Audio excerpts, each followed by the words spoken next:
네, 안녕하세요. 이승훈 소장입니다. 이승훈 소장의 부동산 콕톡 많은 구독 바라겠습니다. 자, 오늘은 어제 그 대책 발표가 나왔죠. 부동산 대책 발표가 나왔는데 이 대책 발표가 어제 제가 한 40분 정도 분량으로 말씀을 드렸는데요. 오늘은 10분 이내로 끊어가지고 바쁘신 분들 위해서 간단하게 정리된 내용으로 알려드리려고 합니다. 내용 바로 보겠습니다. 자, 9.13 대책 주요 규제 적용 내용이 있습니다. 한번 볼게요. 첫 번째, 임대사업자에 대한 주택담보대출 규제 강화해서 투기지역과 투기과열 지구 내에 있는 주택임대사업자 같은 경우에는 기존의 80%까지 대출을 해줬는데요. 지금은 주택담보대출을 40%까지만 해주는 겁니다. 그러니까 절반 정도로 줄어들었습니다. 그 다음에 임대사업자에 대한 주택담보대출을 원천적으로 금지를 합니다. 자, 그러니까 이게 좀 특징인데요. LTV가 빵입니다. 빵. 아예 안 해줍니다. 아예 안 해줘요. 그래서 투기지역과 투기과열 지구 내에서 공시가 9억 원 넘는, 우리가 보통 고가주택이라고 표현하는 이런 것들을 구입할 때에는 아예 안 해준다. 그 다음에 주택담보대출을 기존에 받았었던 사람은 이 고가주택, 공시가 9억 원짜리가 아니라 하더라도 투기지역 내에 주택을 취득할 때는 주택을 원천적으로, 담보대출을 원천적으로 안 해준다는 내용이 됩니다. 이해가 되시죠? 제일 강화된 내용이 제가 볼 땐 이번 규제의 핵심은 종부세 부분도 그렇고 여러 가지가 있겠지만 금융규제가 가장 핵심인 것 같습니다. 돈을 안 빌려주면요, 집을 못 삽니다. 보유세 같은 거, 종부세 같은 거 늘리잖아요? 1,000만원, 2,000만원 1년에 더 내잖아요? 낼 수 있어요. 왜? 하루아침에 1, 2천 오르는 지금 세상이니까, 부동산 시장이.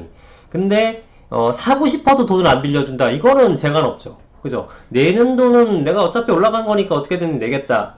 이래서 버틸 수 있지만, 내가 사고 싶은데, 내 돈이 수억씩 갖고 있는 사람은 그렇게 많지 않잖아요. 대출을 최대한 활용하는 건데, 그래서 가계대출이 늘어난 건데, 대출을 안 해준다. 금융규제를 한다. 이거는, 좀 시장에 좀 영향을 좀 미칠 수 있긴 합니다. 그래서 아마, 매수를 포기하는 분들은 좀 있을 거는 같아져요. 그래서 이게 실수요자들한테까지는 전파가 안 되고 해야 되는데 그 부분은 논의를 한다고 치더라도 일단 보겠습니다. 그 다음에 일반 주택 보유자 주택담보대출 규제도 강화됩니다. 2주택 이상 보유자, 2주택 이상 보유자는요 원천 금지야. 아예 어떤 예외사항도 없습니다. 2주택 이상 보유한 사람은 무조건 이제는 집을 못 구합니다. 대출을 얻을 수가 없습니다. 집을 구할 때. 집이야 살 수 있죠. 돈 있으면. 하지만 안 된다. 다만 전세를 안고 사는 것들은 그것까지는 막을 수가 없겠습니다만 담보대출을 받는다는 것은 원천금지. 아예 예외사항도 없습니다. 누가? 2주택 이상 보유 세대는. 그 다음에 1주택 세대도 똑같습니다. 1주택 세대도 너 집 하나 있잖아. 무슨 집을 또 살려고 그래? 투기지? 이렇게 보는 거죠. 그래서 원칙적으로 금지를 합니다. 원칙적으로. 그러나 1주택은 예외가 있어요. 예를 들면은 나 이 집 살다가 저쪽으로 이사를 할 거야. 그럼 당연히 집을 사야겠죠. 그죠? 그래서 사고 나서 기존 주택을 2년 내에 처분을 해주는 조건부로만 대출을 해주는 거예요. 그죠? 그렇지 않다면 페널티가 부과가 되는 겁니다.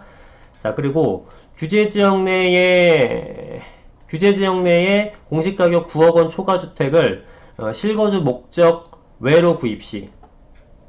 자, 실거주용 아닌 고가주택. 자, 보세요. 이거는 주택수에 상관없이요. 규제지역이라는 건 조정대상 지역을 얘기하는 겁니다.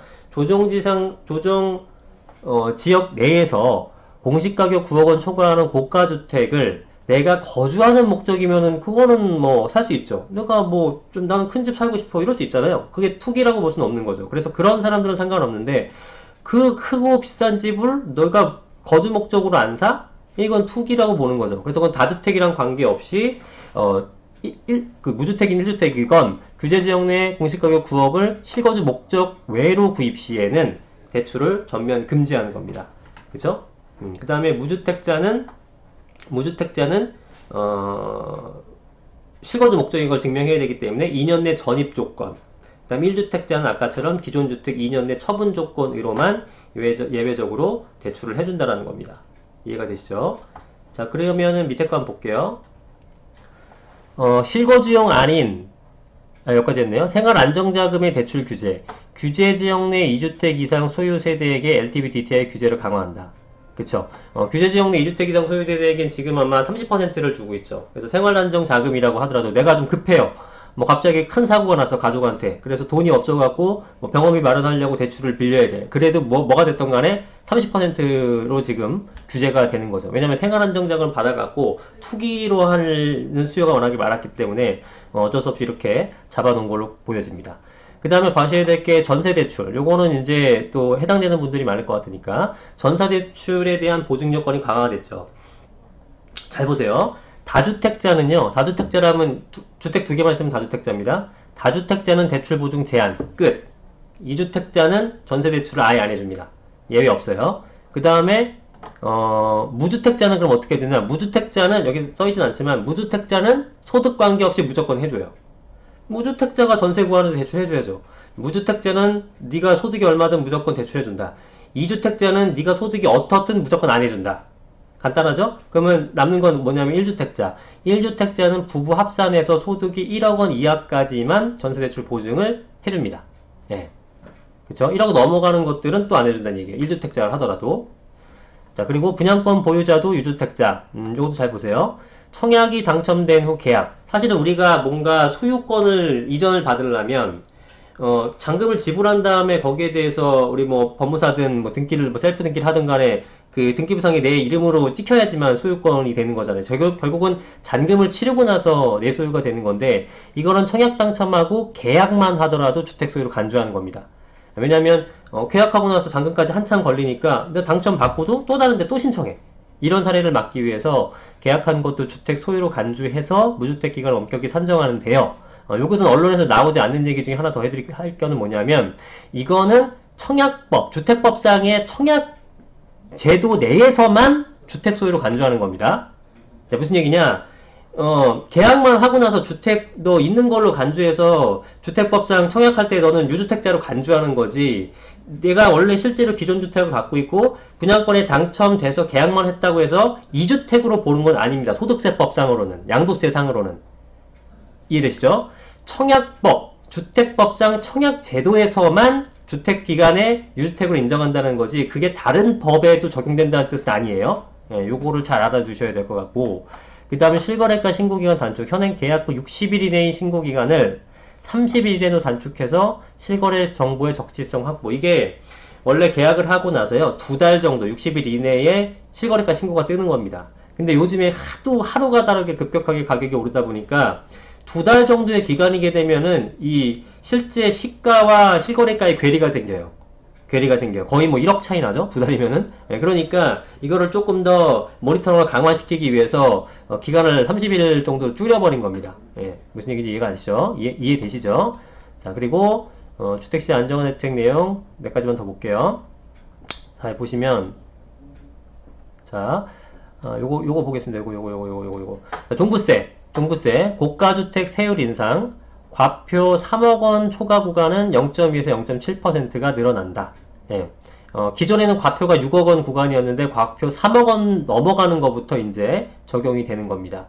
그리고 3주택 이상자들 내지는 3주택 이상자라는 것은 어떠한 앞에 내용도 없죠. 그러니까 이거는 조정 대상 지역이든 아니든 관계없이 뭐 어느 전국에서 3주택 이상만 있거나 내지는 조정 대상 지역에서 2주택자가 있거나 이런 사람들에 대해서는 추가 과세가 또 들어간다는 얘기입니다. 그래서 요거는 별도로 해야 됩니다. 내용이 좀 복잡해서. 여하튼 종부세가 굉장히 많이 상승을 했다. 예, 이런 내용들만 아시면 될 것 같고요. 근데 종부세는 대부분 지금 시청하신 여러분들 대부분 상관은 없습니다. 종부세 내려면은 상당한 부동산 소유를 하고 계셔야 돼요.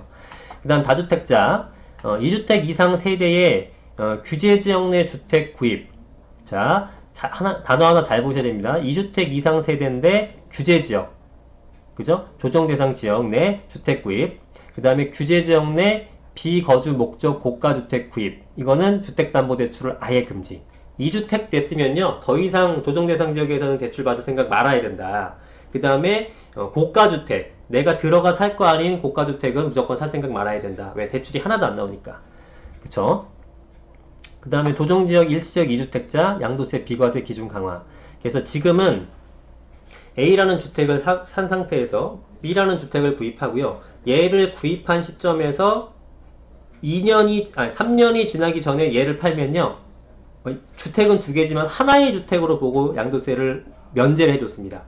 그죠? 그래서 얘를 산 다음에 3년 내로 얘를 팔면은 1주택으로 보고 면제. 근데 요 기간을 3년으로 보는 게 아니라 2년만 보겠다는 거죠. 그죠? 네, 2년만 보겠다는 겁니다.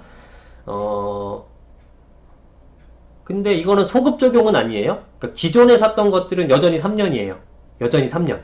그죠? 여전히 3년이고 앞으로 사는 것들에 대해서만 2년이 되는 겁니다. 헷갈리시면 안 돼요. 그 다음에 주택임대사업자는 투기지역과 투기과열지구내 주택담보임대사출 적용 LTV 40% 적용.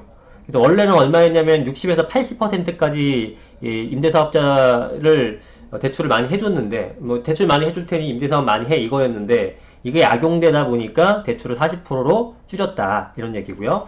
그 다음에 조정지역 주택 취득 임대 등록 시 양도세 그렇죠. 이제는 앞으로 사는 것들 오늘부터죠. 9월 14일 이후에 계약 체결한 것들에 대해서는 자 9월 1일날 계약한 다음에 9월 말일날 잔금 치렀다. 그러면 이 법에 적용 안 받습니다. 예, 기존에 9월 13일까지 어제까지 계약했었고 계약금이 건넨 것들은 기존의 정책을 받는 거고요. 9.13 정책 나온 다음날 9월 14일서부터 계약을 한 것들에 대해서만 지금 이번 그 대책의 적용을 받는 겁니다. 그래서 조정지역 내에서 주택을 취득하고 나서 임대주택 등록을 해봐야 양도세 중과 다 때려 맞고요. 종부세 합산 배제 안 해줍니다. 종부세 과세한다는 얘기입니다. 그러니까 앞으로 하는 것들에 대해서는 주택임대사업 등록할 사람이 없겠죠. 그죠? 제재만 받고 혜택이 없기 때문에 그렇게 보시면 됩니다. 뭐 내용은 사실 되게 많은데 한 10분 내로 끝내려고 했는데 한 요 정도로 보셔도 아마 이해하시는 데 크게 어렵지 않을 겁니다. 그죠? 네, 그래서 앞으로도 우리 부동산 콕톡 이승소장 부동산 콕톡 구독 많이 해주시고요. 좋아요 많이 눌러주시고 해주시면 감사하겠습니다. 댓글도 달아주시고 의견 주시면은 관련된 또 영상을 올리도록 하겠습니다. 자, 감사합니다.